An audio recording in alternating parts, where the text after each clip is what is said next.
Bonjour! Tout d'abord, je vous souhaite une merveilleuse année 2021, beaucoup d'enthousiasme et de succès dans vos réalisations, dans vos projets, dans vos partages aussi. Alors pour cette nouvelle lune, j'ai choisi une canalisation. Elle a lieu en Polynésie française, donc le 12 janvier à 6h01, alors qu'en France, ce sera le 13 janvier à 19h01. Je vous invite à vous installer dans la posture du méditant, à vous relaxer et puis à réouvrir la canalisation lorsque vous êtes fin prêt. Alors ma première vision est d'abord un œil avec une pupille noire ébène, et puis cet œil part en vortex, s'enfonce dans une sorte de, peut-être on peut dire, trou noir. Aussi, pour ceux qui débutent les canalisations, sachez que lorsque vous êtes installé dans la posture du méditant, relaxé, détaché, que vous laissez passer les pensées et que votre corps est détendu, il vous suffit simplement de suivre cette guidance, qui c'est donc une méditation guidée, et d'imaginer, ressentir, visualiser ce qui vous vient à l'esprit ou dans votre corps comme sensation, comme pensée, et de les laisser vagabonder au fil de mes descriptions et de ma guidance. Si vous n'arrivez pas à suivre, au minimum, vous bénéficiez d'un instant de calme et de relaxation. Si vous suivez, vous bénéficiez d'une méditation guidée avec un travail de visualisation.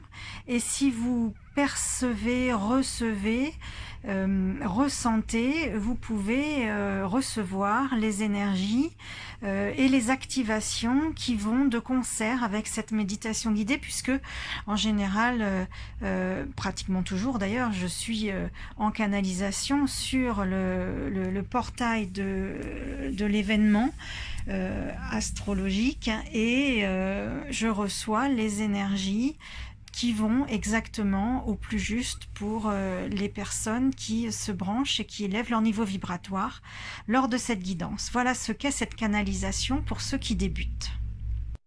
Donc pour revenir à cette méditation guidée, cette canalisation de la première nouvelle lune de l'année, nous sommes donc dans un vortex, dans une spirale qui nous aspire, un véritable vortex.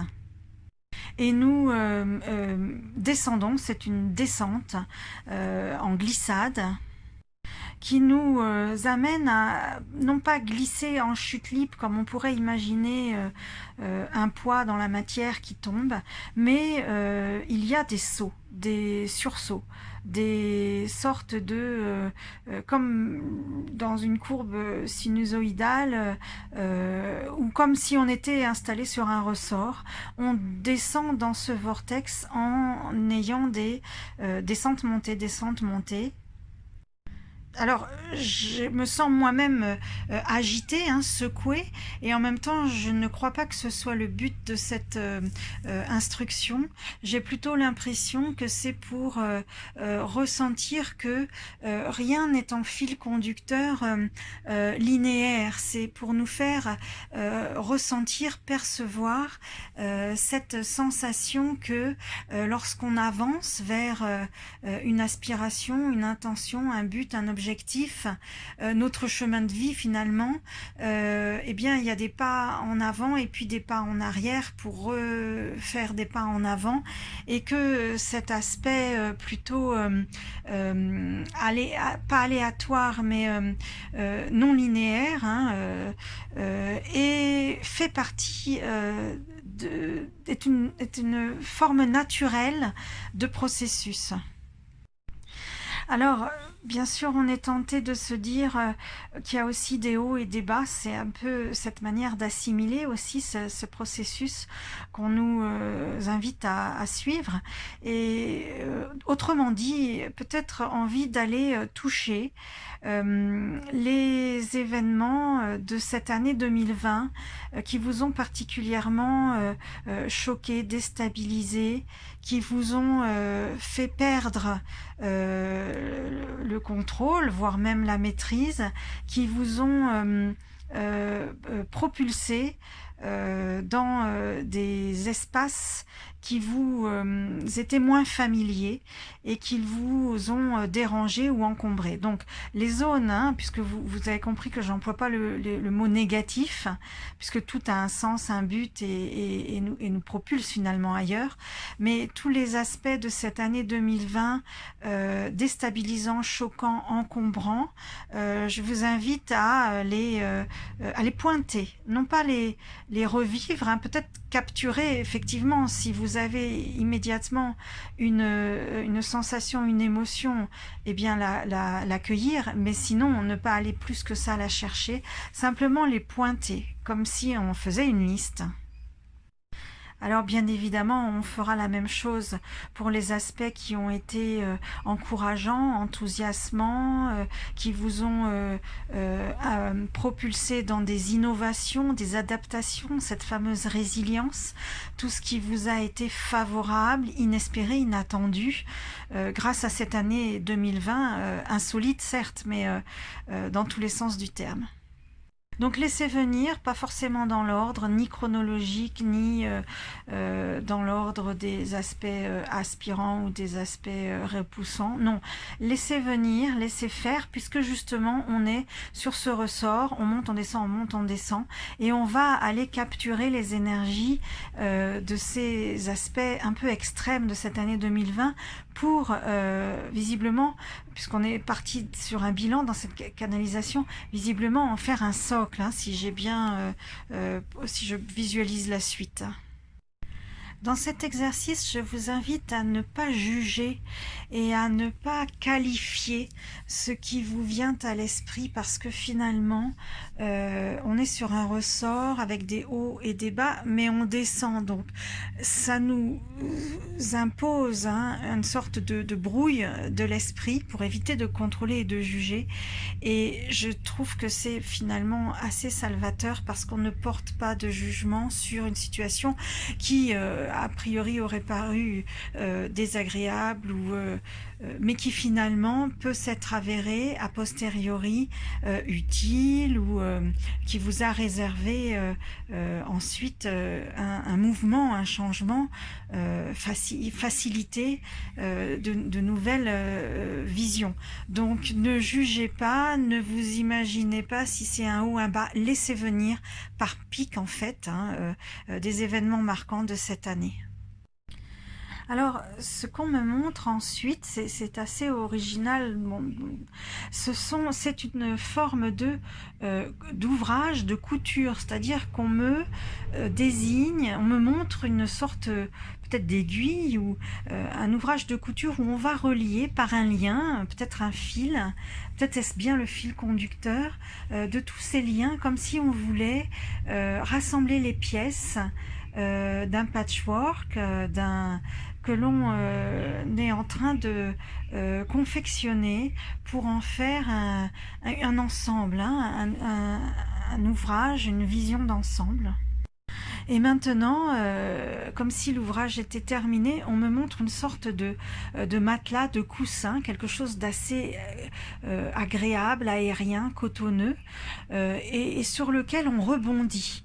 Alors, j'ai envie de faire une analogie, enfin une extrapolation, et peut-être même carrément une métaphore. Est-ce que ce serait pas le coussin que l'on s'est construit en 2020, sur lequel nous allons rebondir en 2021 pour constituer de toute forme de coton et de matériaux de rembourrage, hein, les pics dans tous les sens, les pointes, les expériences, les vécus dans la matière, qui vont constituer un socle pour 2021.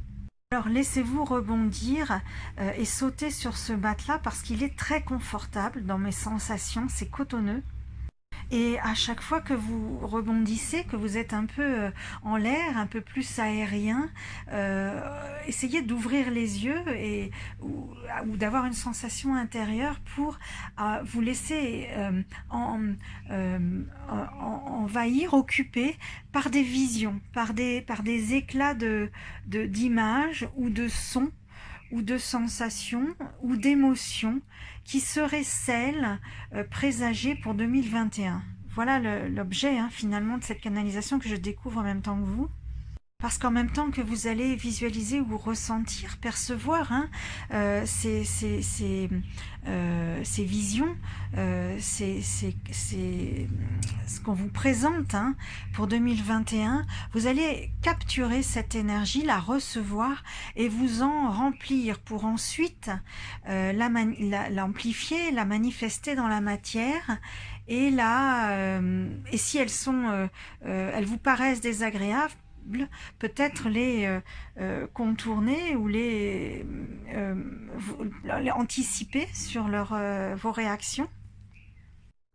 Donc je vous laisse continuer de rebondir sur ce doux matelas 2020 constitué de toute votre expérience et de capturer les énergies 2021 qui se présentent à vous en sensations dans le corps physique, en émotions, en imagination de toutes sortes qui peuvent être aussi visualisation ou son. Voilà, je vous laisse et puis je vous laisse peut-être même laisser perdurer cette canalisation et cette sensation. Vous pouvez même le refaire plusieurs fois dans les jours qui suivent la nouvelle lune. Je vous invite aussi dans les 24 heures qui suivent à remplir votre chèque d'abondance. À l'occasion, je vous signale que j'accompagne les personnes qui seraient intéressées de travailler sur leurs intentions, leurs vœux pour la prochaine nouvelle lune. On démarre à la pleine lune, donc la prochaine, et pendant 15 jours, à raison de 2 ou 3 séances, nous travaillons sur les intentions, les objectifs, la demande que l'on transforme un peu dans un mode coaching, mais avec de l'énergétique, et on stabilise le vœu de façon à le préciser et le formuler exactement tel qu'il est fidèle à votre désir pour le prochain chèque d'abondance. Voilà, vous pouvez faire appel à mes services ou transmettre ce service à qui vous le souhaitez. Et je vous invite aussi à vous abonner à tous mes réseaux sociaux pour recevoir les notifications. Et enfin, je vous propose aussi de verser un don si vous aimez les canalisations, les oracles, que je continuerai de partager avec plaisir pendant toute l'année et tous les cycles lunaires à venir. Et pas que lunaire, à faire un don si vous le souhaitez dans les réseaux sociaux. Je vais vous laisser les moyens de paiement éventuellement. Et je vous remercie de votre fidélité et à très vite.